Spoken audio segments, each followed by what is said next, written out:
네, 인사드리겠습니다. 마라나타. 네, 뒤에 현수막 보이시죠? 올해도 작년과 동일하게 청년부에서는 자체적으로 복음 집회를 이렇게 계획하고 있습니다. 작년에는 봄에 했었는데 올해는 가을에 좀 하게 되었습니다. 주변에 우리 청년들 또 젊은 구도자들이 있으면은 좀 소개시켜 주시고, 또 저희가 온라인으로 간단하게 보낼 수 있는 초대장도 만들었으니까요. 한번 전달해 주셔가지고 9월 28일 날 오후에 합니다. 12시에부터 유충에서 식사하고 2시부터 말씀을 3시간 듣습니다. 이 인생에서 가장 중요한 일이라는 이 주제를 가지고 한동환 의원님께서 이렇게 말씀해 주실 겁니다. 그래서 이 일을 위해서 청년들이 이렇게 하나 되어서 또 수고하고 기도하고 준비할 계획 가운데 있습니다. 성도님들도 관심을 가져주시고 기도로도 동역해 주시고, 또 함께 마음을 모아주시면 좋겠습니다.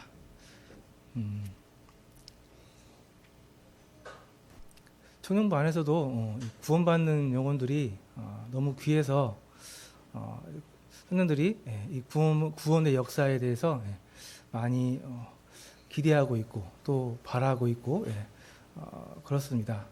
우리 구도자 친구들이 많이 참석한 그런 영혼들이 있는데 교회를 나오긴 나오는데 구원을 확신하지 못하는 그러한 안타까움이 있어서 청년들이 어쨌든 주님 앞에 매달려서 복음 집회를 통해서 영혼들이 구원받기를 이렇게 기도하고 준비하는 가운데 있으니까요.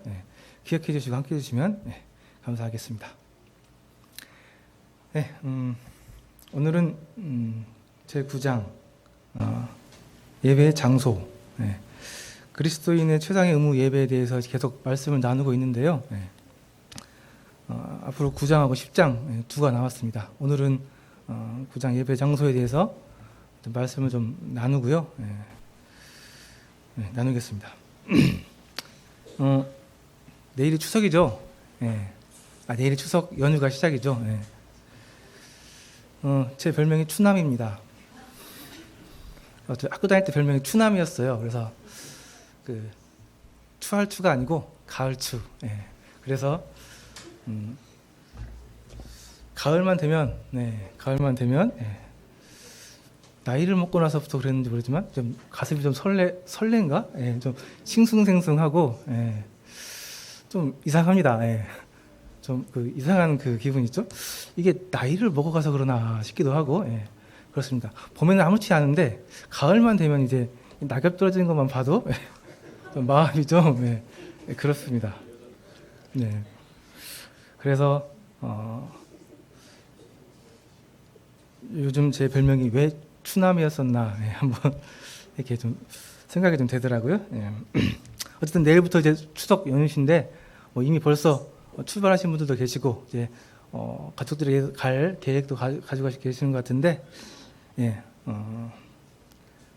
추석을 앞두고 또 이렇게 모여서 우리 진짜 가족들끼리 또 이렇게 교제하기 위해서 또 인사하기 위해서 모여서 함께 해주신 것에 다시 한번 감사를 드립니다.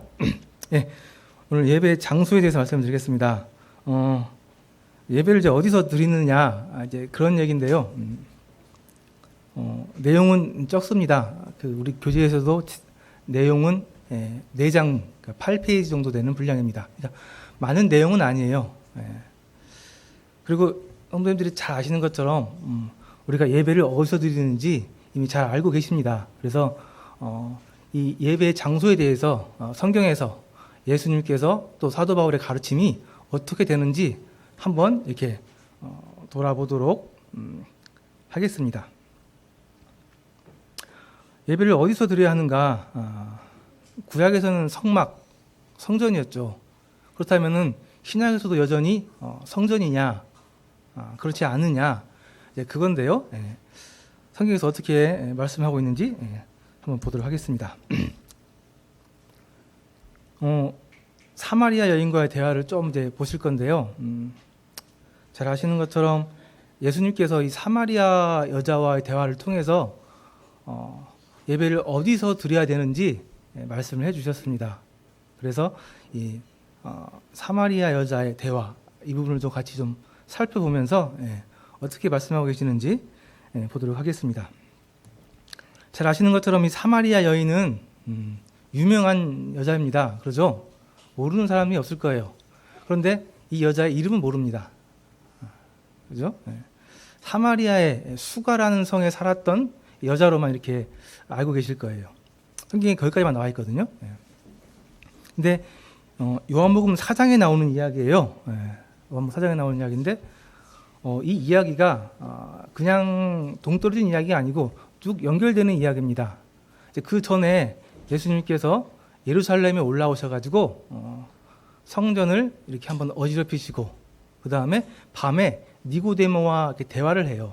그리고 이제 그 다음에 다시 갈릴리로 가셔야 되는데 가시다가 그냥 갈릴리로 요단강 동편을 건너서 원래 다니던 길로 다니지 않고 이 유대인들이 상종하지 않는 가지 않는 이 사마리아 지역을 통과해서 가시게 됩니다.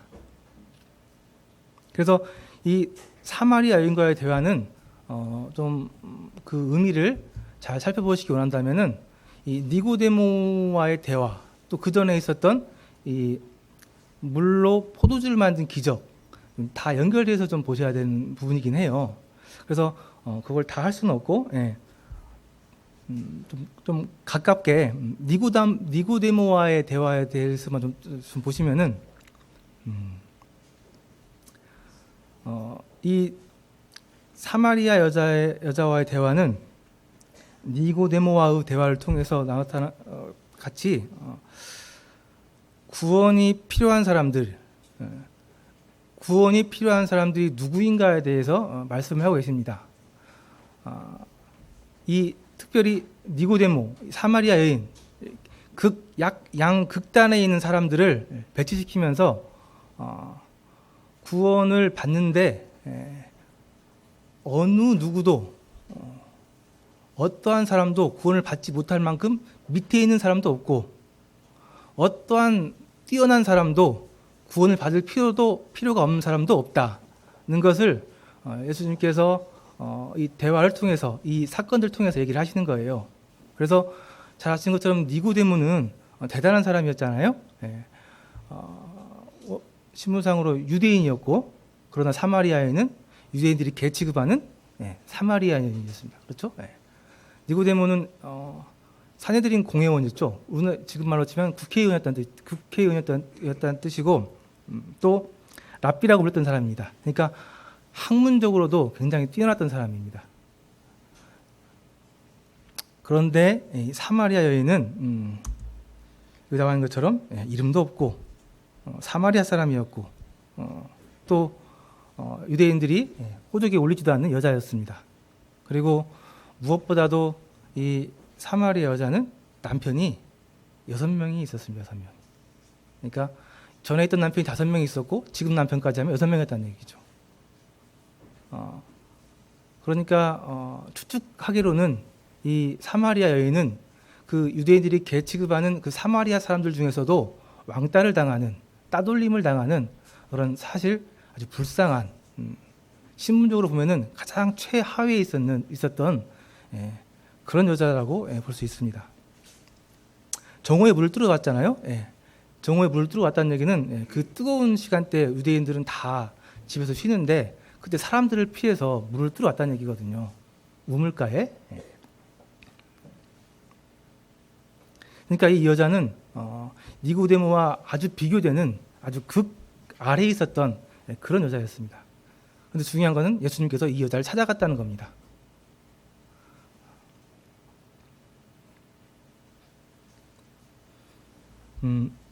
남편이 6명이 있었다는 얘기는 이 유대 시대 그 시대에 여자들이 남편이 없다는 것은 이거는 생존의 문제였어요. 혼자서는 경제 활동을 할 수 없기 때문에 남편이 없는 여자는 굶어 죽을 수도 있는 생존이 걸린 그런 문제였거든요. 그래서 뭐 추측하기로는 남편이 5명, 6명이었다는 얘기는 남편이 계속 죽었다는 소리죠.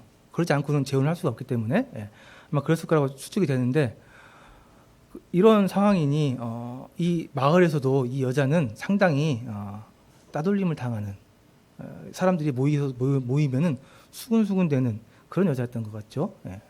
그래서 사람들과 섞이기를 싫어하고 사람들 만나기를 싫어했기 때문에 이 뜨거운 정오에 사람들을 피해서 물을 뜨러올 수밖에 없었던 그런 상황이었던 것 같습니다. 그런 여자를 예수님께서 특별히 일부러 먼 걸음, 안 가는 걸음을 통해서 찾아오십니다. 힘겹게 이 뜨거운 정오에 우물가에 오셔가지고 말씀해 보니까 털썩주저앉았다고 나와 있습니다. 그러니까 예수님께서 아주 힘들게 어렵게 여인을 찾아간 거죠.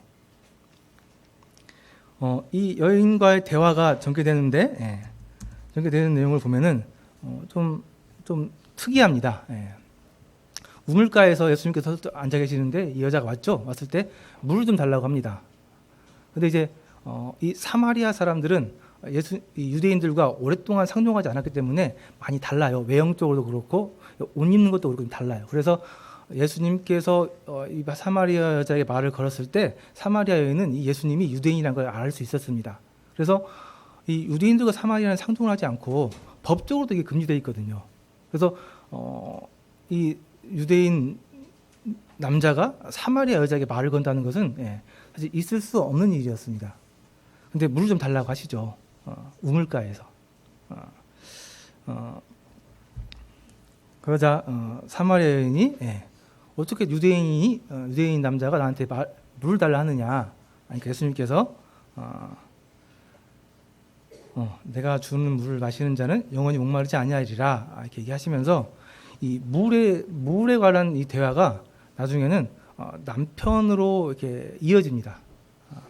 이 물에 대한 얘기를 하다가 남편으로 이어져요. 물론 이 내용을 잘 아시기 때문에 지금 다 찾아보지 않을 텐데 예수님께서 이 영원히 목마르지 않는 샘물을 주겠다니까 이 여자가 갑자기 혹해서 그 물 주십시오 한 거죠. 물 들어오기 싫으니까, 어려우니까. 그랬더니 예수님께서 대뜸 남편을 데려오라는 겁니다. 그런데 이 사마리아 여인에게 남편을 데려오라는 얘기는 굉장히 어려운 얘기죠. 이거는 내 마음속에 정말 숨기고 싶은, 얘기하고 싶지 않은 진짜 죄, 이것을 예수님께서 건드신 거죠. 그래서 이 사마리아 여인이 그 말을 듣고 나는 남편이 없습니다 라고 대답을 하고, 놀랍게도 예수님께서 네 말이 맞다, 이전에 했던 5명은 다 죽었고 이제 지금 같이 있는 그 남편도 네 남편은 아니다 얘기를 하신 거죠. 그러니까 이 사마리아 여인이 굉장히 놀란 거죠. 처음 본 사람이 자기의 그런 내면 속에 아주 꼭꼭 숨기고 싶은 그 비밀을 단번에 꼭 집어서 얘기하니까 굉장히 놀란 거예요. 그래서 이 사마리아 여인은 예수님을 선지자로 생각을 했습니다. 그래서 사마리아 여인은 그 마음 속에 있었던 의문을 물어보는데 그게 이제 예배로 연결이 됩니다. 그래서 예수님, 이 그리신산과 예루살렘 중 어디에서 예배를 드리는 게 맞습니까? 라고 물어봅니다. 어떻게 보면 좀 얘기가 좀 안 맞는 것 같죠. 왜 갑자기 이 예배 얘기가 나왔는지.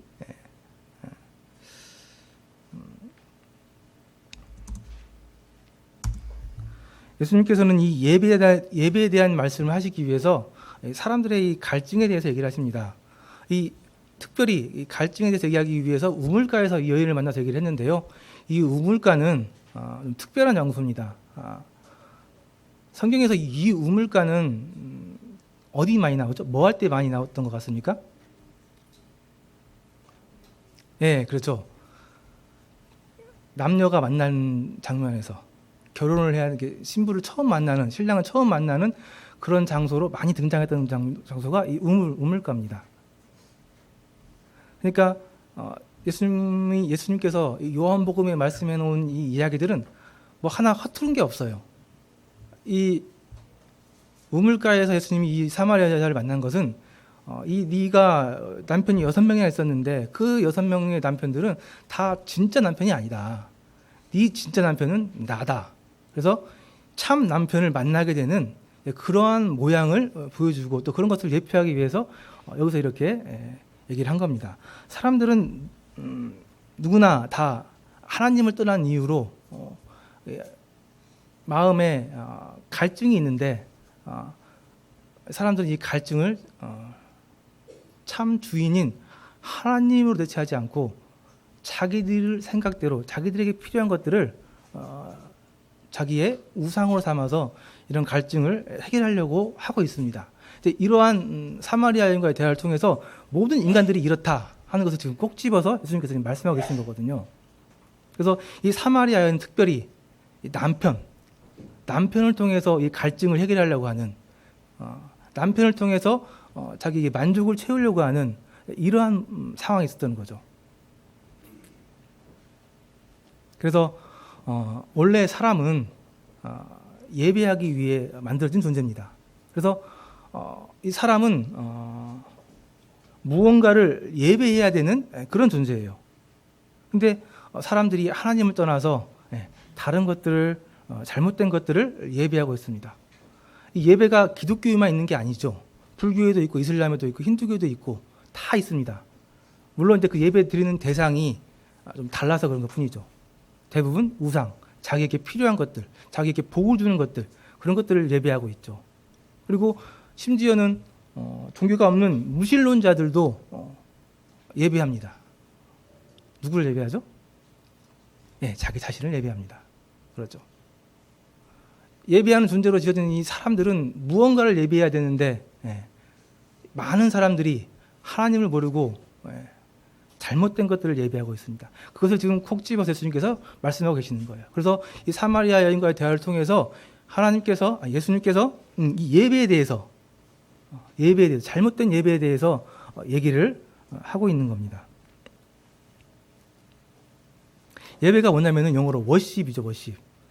이 워스라는 게 가치란 뜻이고, 십이란 말이 이제 상태란 얘기인데, 가치 있는 것을 가치 있는 장소에 놓는 것을 예배라고 하는데, 이 사람들은 이 가치 없는 것들, 무가치한 것들을 가지고 예배하고 있기 때문에 예배가 되지 않는 거죠.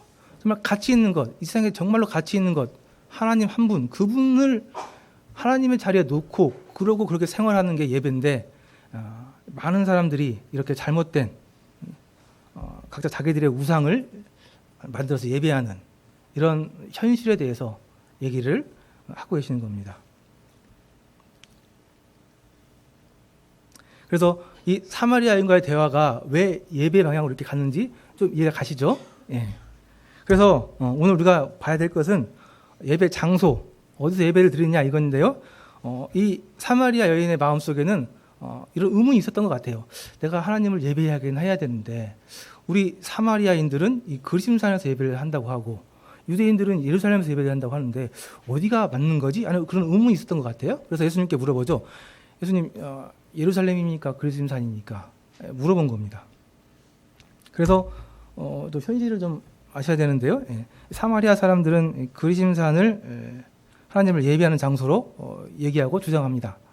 그 근거되는 말씀들이 있어요. 창세기 12장에 있는 아브라함 얘기. 아브라함이 창세기 12장에서 세겜 땅 모래의 상수리 나무에 제단을 쌓았다라는 말씀을 근거로 가지고 있고, 또 33장에 있는 야곱이 세겜 성읍에 장막을 치고라는 구절을 가지고 또 주장을 하고요. 또 여호수아 8장에 나와 있는 여호수아가 에발산에 제단을 쌓았다는 이런 말씀을 근거로 해서 여기다 그리심산이 하나님께 예배하는 장소다라고 우깁니다. 원래 예루살렘에서 예배하는 그것은 이제 솔로몬 시대 때 성전이 지어지면서 정해진 거잖아요. 근데 이 창세기에 나와 있는 이 아브라함, 야곱, 여호수아 얘기는 그런 솔로몬보다 훨씬 전에 얘기잖아요. 그래서 우리가 먼저 원래 여기다 이렇게 주장을 하고 있고 그들이 그리심산에서 예배를 드리고 있었습니다. 그런데 실상은 이 여로보암의 그 얘기를 통해서 우리가 그곳이 아니라는 건 잘 알고 계시죠. BC 722년에 여로보암이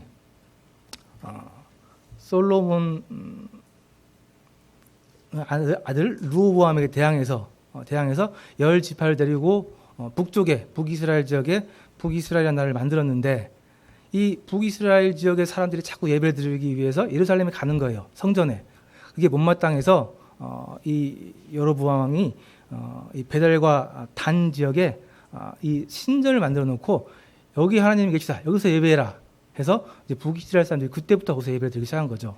그게 쭉 이어진 건데 말씀에 분명히 나와 있습니다. 여기 이렇게 단에 있는 금송아지를 섬기는 죄라고 나와 있어요. 그래서 이거는 죄예요. 잘못된 겁니다. 그래서 유대인들은 우리가 잘 알고 있는 것처럼 예루살렘 성막을 통해서 솔로몬을 통해서 성전이 지어진 이 예루살렘에서 예배를 드린다고 이렇게 생각을 하고 있고 또 그렇게 해 왔습니다. 그런데 이 대화에서는 예수님께서는 그리심 산도 아니고 예루살렘에서도 말고라고 말씀하십니다. 그러니까 예수님께서 말씀하시는 것은 그리심 산도 아니고 예루살렘도 아니다 이 말이죠. 그러면서 예수님께서는 결국 이 성전을 부정하고 계시는 거예요. 하나님을 예배하는 장소로서 이 성전을 부인하십니다. 예수님의 행적을 보시면은 계속해서 성전을 부인합니다. 그 공생애 동안 사용하셨던 모습들을 보게 되면은 성전을 인정하지 않아요. 조금 이따 보면은 그 성전을 종화시킨 사건에서 볼 수 있는데 이 바리새인과 사두개인과 자꾸 대립하는 것 중에 하나가 이 성전을 인정하지 않는 거였어요. 그래서 예수님께서는 결론적으로 이 성전을 부인하고 당신이 참 성전인 것을 말씀하시기 위해서 이렇게 행동하신 것으로 이렇게 보여집니다. 성전은 모형이고 실제 이제 참 성전, 진짜 성전, 예수님이 이제 이 땅에 오셨기 때문에 더 이상 이 성전은 의미가 없다. 성전은 더 이상 필요가 없다. 그러한 행보를 계속 하시게 돼요. 근데 왜 예수님께서 이 성전을 이렇게 하신 걸 좀 보게 되면은 잘 아시는 것처럼 성전이 지금 첫 성전이 솔로몬 성전이죠. 솔로몬이 아주 의리의리하게 지었던 기원전 968년에서 961년 동안 지었던 의리의리한 솔로몬 성전이 있었습니다. 근데 잘 아시는 것처럼 이 솔로몬 성전은 나중에 어떤 모습으로 변질됩니까? 완전히 우상을 섬기는, 우상과 함께 하나님을 이렇게 제사 지내는 아주 가증한 그러한 장소가 되어버립니다. 그래서 결국 기원전 587년에 바벨론 느부갓네살 왕에 의해서 완전히 파괴되고요. 이게 제1성전이었죠. 그 다음에 이제 바벨론으로 포로 잡혀갔던 이스라엘 유대인들이 기환해서 두 번째 제2성전을 짓게 됐는데 그 성전이 수르바벨 성전이죠. 그런데 이 수르바벨 성전은 어떻게 성경에서 나오고 있습니까?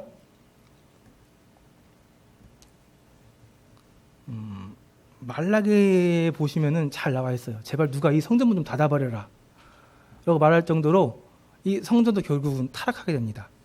그래서 그 와중에 기원전 169년에는 셀주크 왕이었던 안티오쿠스 4세가 이 성전을 굉장히 아주 참담하게 더럽히는 그런 일들이 있었고, 또 기원전 63년에는 로마 폼페이우스 장군이 이 수르바벨 성전을 파괴시키는 그런 일들이 있었습니다. 그런데 이제 기원전 20년경에 헤롯이라는 왕이 나타나서 이 수르바벨 성전을 증축하게 되죠.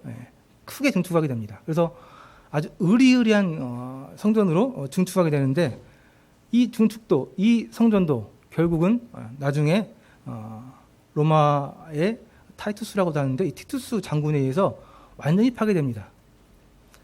예수님께서 돌 위에 돌 하나 남지 않고 완전히 파괴될 거라고 예언하셨는데 어떻게 그렇게 정확하게 정말 돌 위에 돌 하나 남지 않고 완전히 파괴가 됩니다. 이 로마 군인들이 이 성전에 불을 질렀는데 그 뜨거운 열기 때문에 성전에 있던 이 금이 녹아서 이 벽돌 사이에 스며들었거든요. 그 금 빼가려고 그 벽돌 하나하나를 다 일일이 깨서 이렇게 파괴하는 그런 일들이 참 벌어지면서 그런 참 놀라운 예언이 정확하게 이루어지는 그런 모습들을 보게 됩니다. 그래서 예수님께서는 공생의 시간 동안에 이 성전을 두고 이 외식하는 도적의 속을 장사하는 집이라고 하시면서 이 성전을 굉장히 혼내시고 하는 모습들을 볼 수 있습니다. 이제 그 단편적인 사건이 이 성전 정화 사건인데요.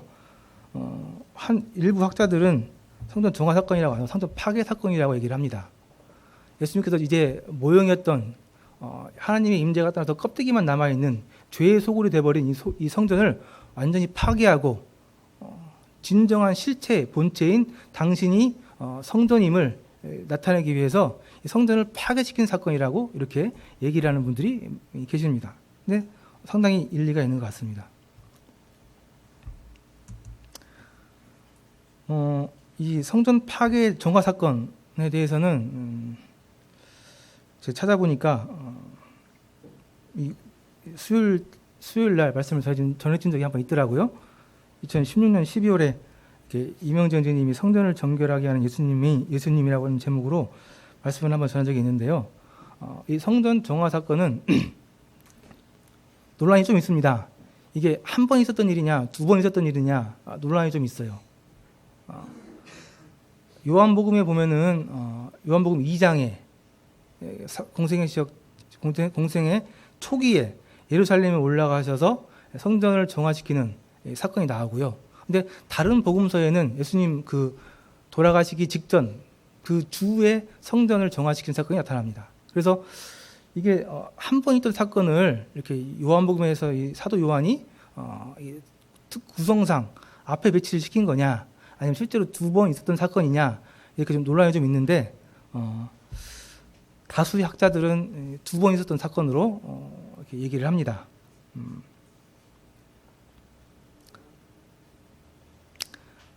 이 요한복음 2장에 이 성전 정화 사건이라는 내용을 통해서 그 당시 성전이 얼마나 부패해 있었는지 단적으로 예를 보여줍니다. 이스라엘 사람들은 1년에 3번, 이스라엘 24 이상의 남자들은 1년에 3번 예루살렘에 올라가서 성전에서 제사를 드려야 됩니다. 아시죠? 그래서 이스라엘에 7대 절기가 있는데 그 중에 3대 절기, 6월절, 오순절, 칠칠절이라고도 하고요, 초막절, 이 3대 절기에는 예루살렘에 올라가서 성전에서 제사를 드려야만 했었어요. 그러니까 이 요한복음에 나와 있는 2장, 이때가 이제 6월절 때 사건인데요.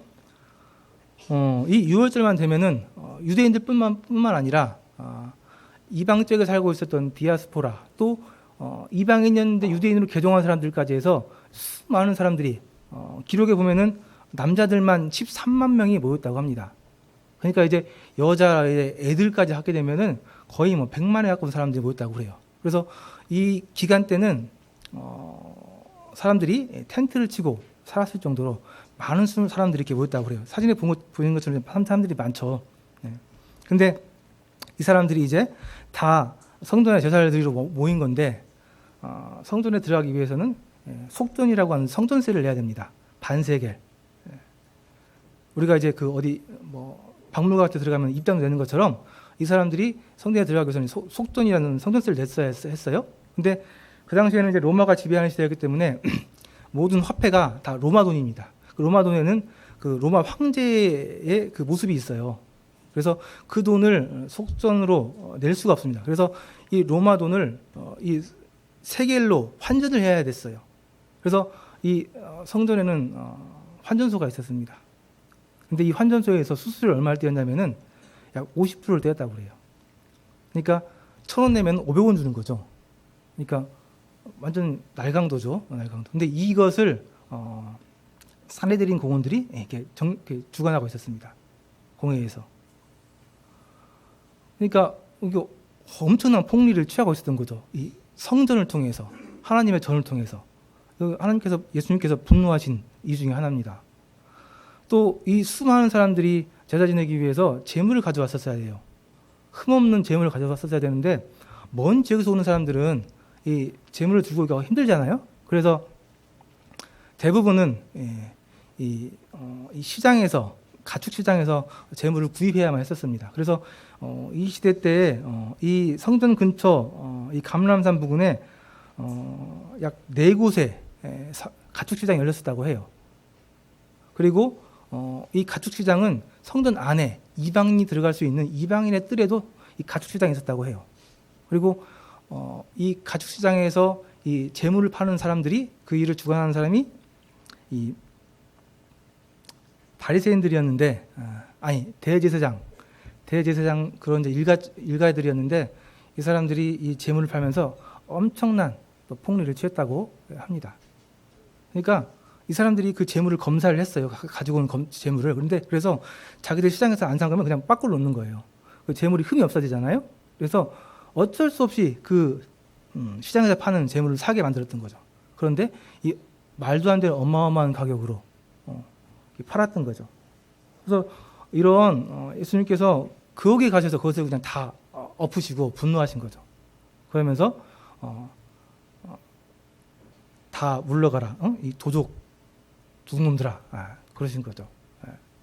그래서 예수님께서는 그 사건을 통해서 진짜 성전인, 참 성전인 예수님께서 이제 껍데기만 남아있는, 형식에 쩔어있는 이 하나님의 성전을 이윤 추구에 아주 불이한 용도로 사용하고 있는 이 행태를 이렇게 꾸짖으시면서 참 성전, 당신이 나타날 것에 대해서 예표하고 있는 그러한 사건으로, 굉장히 중요한 사건으로 이렇게 나타나고 있습니다.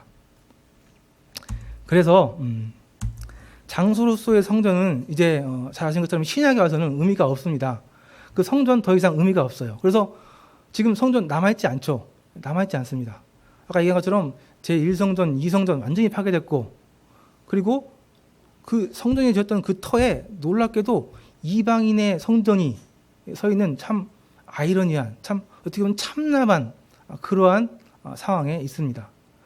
유대인들은 이것을 인정하기를 참 어려워해요. 어떻게 하나님의 성전이 파괴될 수가 있지? 어떻게 하나님의 성전이 이렇게 순환을 당할 수 있지? 이해하기가 쉽지 않아요. 참 부끄러워하기도 하고 안타까워하는 그런 부분입니다. 그래서 어떻게든 그 이슬람 사원, 지금 현재 그 성전 자리에 있는 그 사원을 어떻게든 파괴시키고 제 성전을 짓겠다고 굉장히 지금 이렇게 벼르고 있는 거죠. 그래서 이 성전이 파괴된 사건은 유대인들에게는 굉장히 치욕적인 그런 안타까운 사건입니다. 근데 이 유대인들이 예수님을 인정하지 않고 있기 때문에 그런 거죠. 나중에 그 3성전이 지어진다 할지라도 그 성전은 분명히 껍데기만 남아있는 그런 성전이 될 겁니다. 왜 성전의 의미가 있는 것은 성전에 하나님이 계셔야 되는데 하나님이 계시지 않잖아요. 이미 하나님은 진작 떠나셨고, 신약에 들어와서는 하나님이 구원받은 성도들의 마음속에 있기 때문에 더 이상 이런 그런 장소로서의 그 성전은 전혀 의미가 없는 겁니다. 그래서 이 사마리아 여인의 대를 통해서 예수님께서 이제 참 성전인 예수님께서 이 모형만 남아있는 이 성전을 대체할 것이다 얘기를 하고 있고요.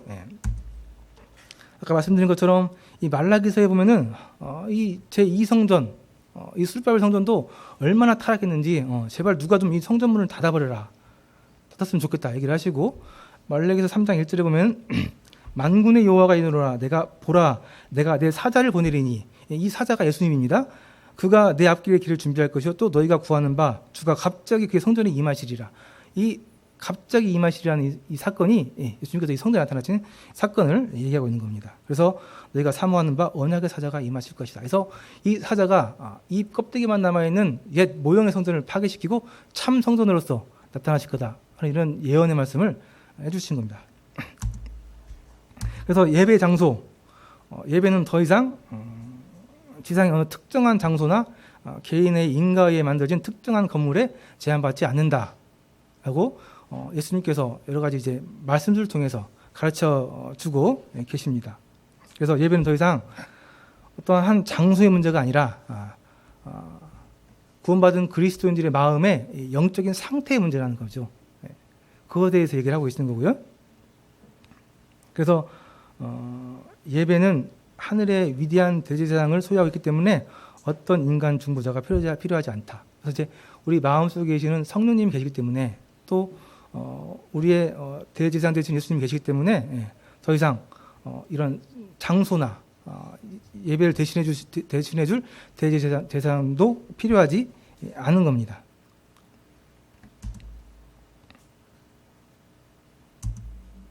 그래서 신약에서는 요한복음에 보니까 신령과 진정으로 드려지는 예배 이렇게 얘기를 하고 있는데요.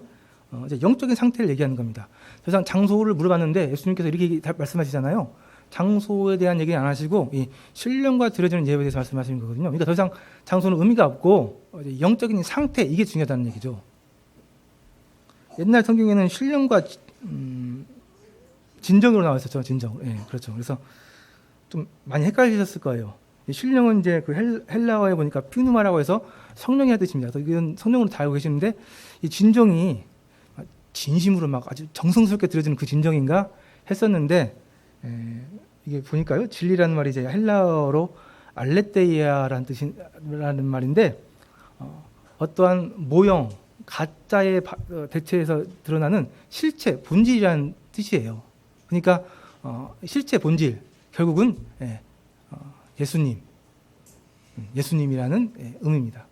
길이요 진리 대신 예수님을 말씀하고 있는 거죠. 그래서 우리가 예배드리기 위해서는 예수님이 필요한 거예요.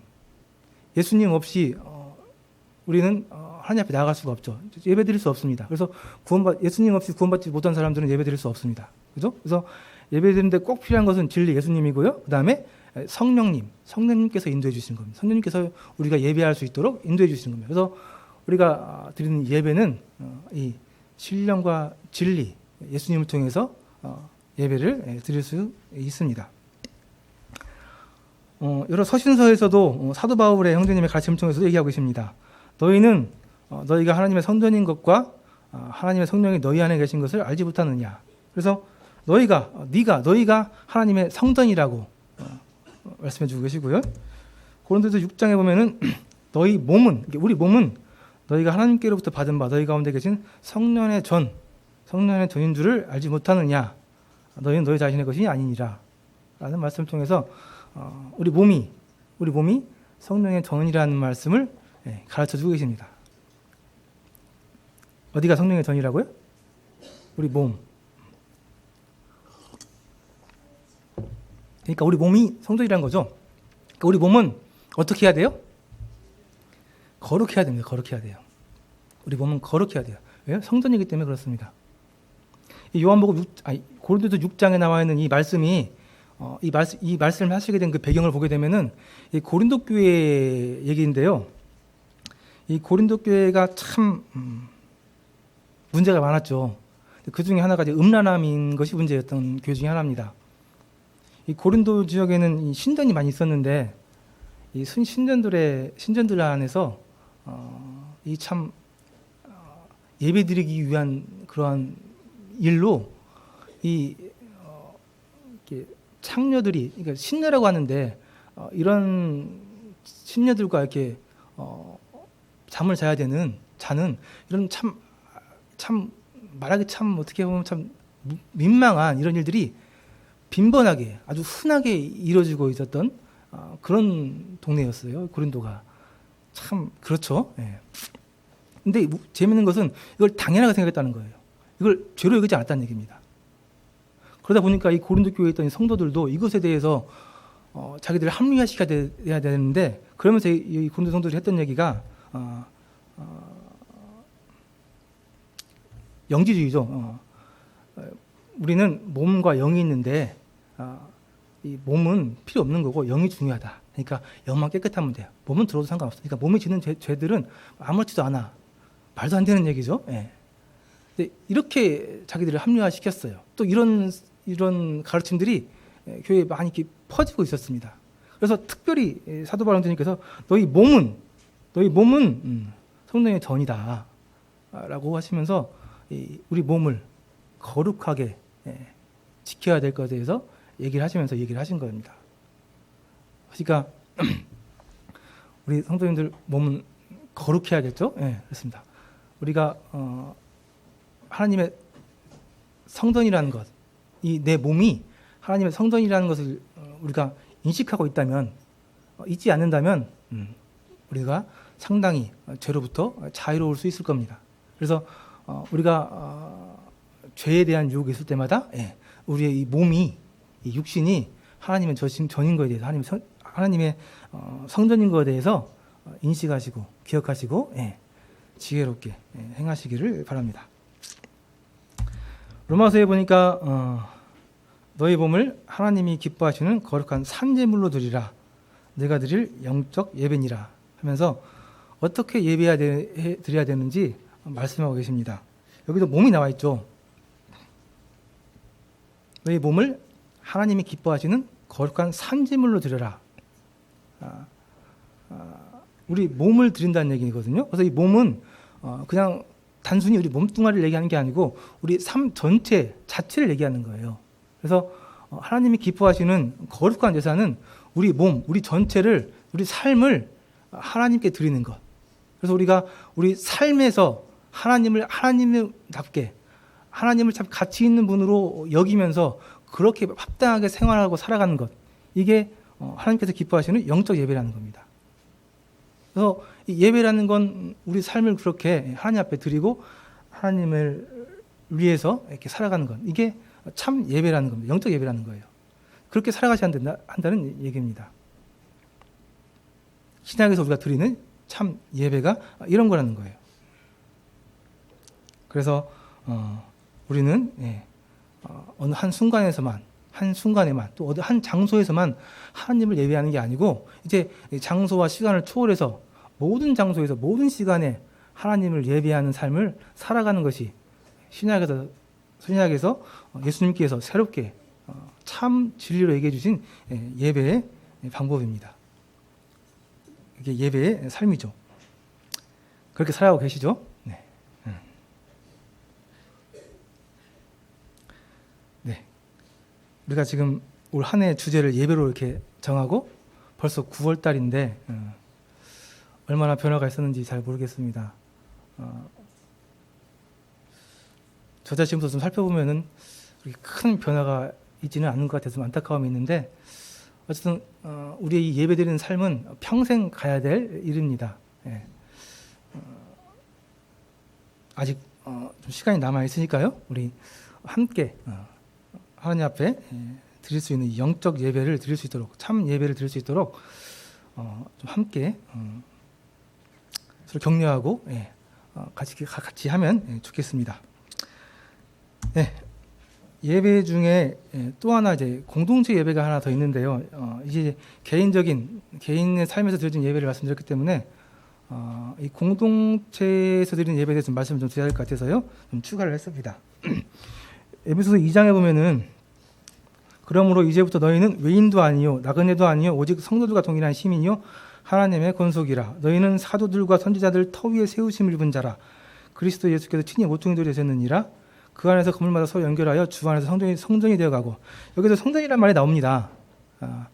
지금까지 말씀드렸던 것은 이제 개인적인 삶에서 드려진 예배에 대한 성전을 말씀드렸고, 성경이 가르침을 보면은 이러한 교회 안에서 드려지는 공동체에서 드려지는 이 예배, 성전에 대한 말씀들이 있어요. 그래서 자칫 내 몸이 성전이라고 한다면은 예배당에 나갈 필요가 뭐가 있느냐, 나 혼자 내가 어디 있었든 예배드릴 수 있지 않느냐, 이렇게 얘기하실 수 있는 분들이 있기 때문에 말씀을 좀 드리는 겁니다. 22절에 보니까 너희도 성령 안에서 하나님이 그것의 처소가 되기 위하여 그리스도 예수 안에서 함께 지어져 가느니라 라고 말씀에 나와 있습니다. 그러니까 성도 개개인의 몸인 성전과 또 별도로 또 다른 성전이 있는데 이게 교회라는 겁니다. 이 교회는 사도들과 선지자들이 기초 위에 세워진 건물이고 이 성전, 이 교회인 이 성전은 예수 그리스도가 모퉁이 돌이 되는 성전을 이야기하고 있습니다. 모퉁이 돌 하니까 옛날에 제가 모퉁이 돌이라고 하길래 모퉁이에 저기 있는 그런 쓸모없는 돌인가 생각을 했는데 그렇지 않더라고요. 모퉁이 돌 이렇게 사전 찾아보니까 두 개의 벽이 직각으로 만나는 곳에 놓여 벽을 지탱해주는 큰 주춧돌로서 건물에서 가장 중요한 기초석이래요. 이제 모퉁이 돌이라길래 저기 모퉁이 쪽에 한쪽에 있는 그냥 그런 돌인가 했는데 그렇지 않더라고요. 이 성전의 특이한 것은 이 건물이 벽돌 한 장 한 장 한 장 이렇게 쌓여서 지어가는 것처럼 이 각 지체인 성도들이 함께 맞물려서 성장해 가면서 지어지는 성전이라는 말씀입니다. 그래서 너희도 성령 안에서 하나님이 거하실 처소가 되기 위하여 그리스도 예수 안에서 함께 지어져 가느니라. 이렇게 지어져 가는 그런 성전이라는 거예요.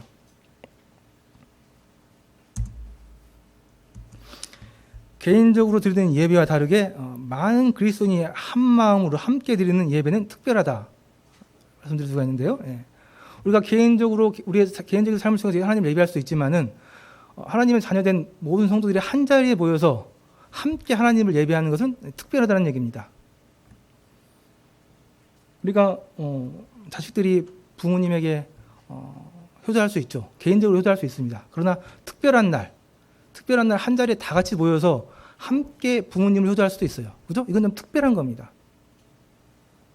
그리고 혼자 드리는 것보다는 여러 사람이 함께 드리는 것은 훨씬 더 풍성하게 예배를 드릴 수가 있습니다. 그래서 이 많은 그리스도인들이 함께 모여서 함께 드리는 이 예배는 특별한 거예요. 이것에 대해서 예수님께서 이 말씀을 통해서 이렇게 얘기하고 계시는 거죠.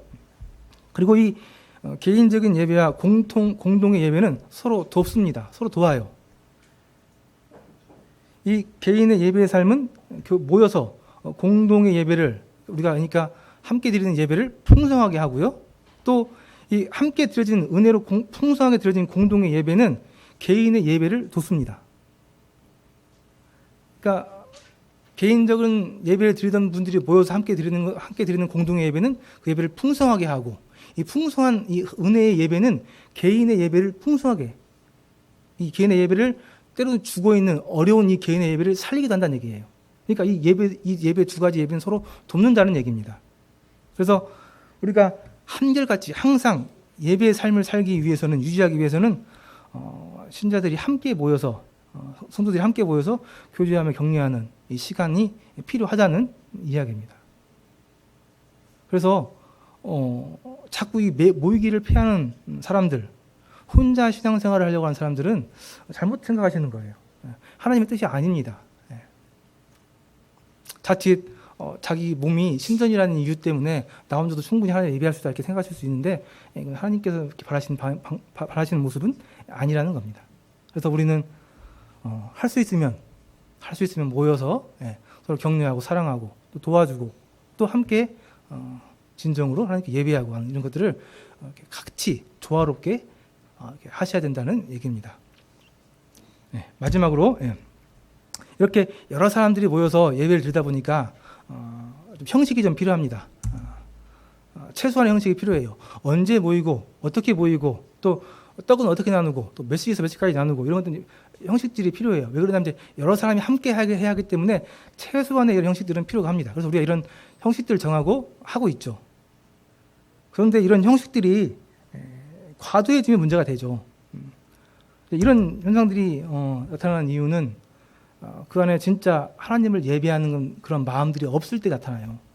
그 안에 알맹이가 없기 때문에 이 껍질을 이렇게 치장하는 거죠. 그래서 지금 수많은 교회들이 그 안에서 진정으로 하나님을 예배하는 것들이 없기 때문에 이 겉모습에 치중하는 모습들이 많이 나타납니다. 그래서 막 화려한 음악, 웅장한 음악, 또 막 조명, 향까지도 피우고 막 건전해 보이는 그런 막 의복을 차려입고 무슨 예식을 만들어가지고 이렇게 진행하는 것 이런 것들은 여기 나와 있는 것처럼 예배의 가치를 떨어뜨리는 일입니다. 본질이 없기 때문에 겉으로 치장하려고 하는 그런 것들이거든요. 그래서 이런 것들은 내용보다 겉모양에 치장하게 되는 그런 모습들이고 이런 것들은 위험합니다. 그래서 이 음악이나 이런 의식들이 예배드리는 마음을 도와줄 수는 있습니다. 그러나 예배하지 않는 마음을 예배하는 마음으로 바꿔주지는 못해요. 이게 한계입니다. 더 위험한 것은 때로는 이러한 의례나 이런 음악 형식적인 것들이 예배를 드리지도 않았는데 예배를 드린 것처럼 착각하게 만드는 그런 일도 한다는 겁니다. 그러니까 특히 우리 젊은이들을 이렇게 어디 가서 이렇게 웅장한 거 보고 그죠? 근데 거기 현혹되면 안 됩니다. 예. 그것은 실체가 아니에요. 예. 중요한 것은 내용이에요. 그래서 물론 그런 것도 좋긴 좋은데 그건 어디까지나 돕는 것뿐이지 그거에 안 되는 걸 되는 것으로 바꿔드리지는 않은 거예요. 그래서 그런 거에 현역화가 너무 그걸 집중하면은 좋지 않습니다. 중요한 것이 소외될 수가 있지요. 네. 네, 여기까지 말씀드리고요. 다음 주에 이제 마지막 10과 예배 결과에 대해서 말씀을 드리면은 이 책이 다 끝나는 것 같습니다.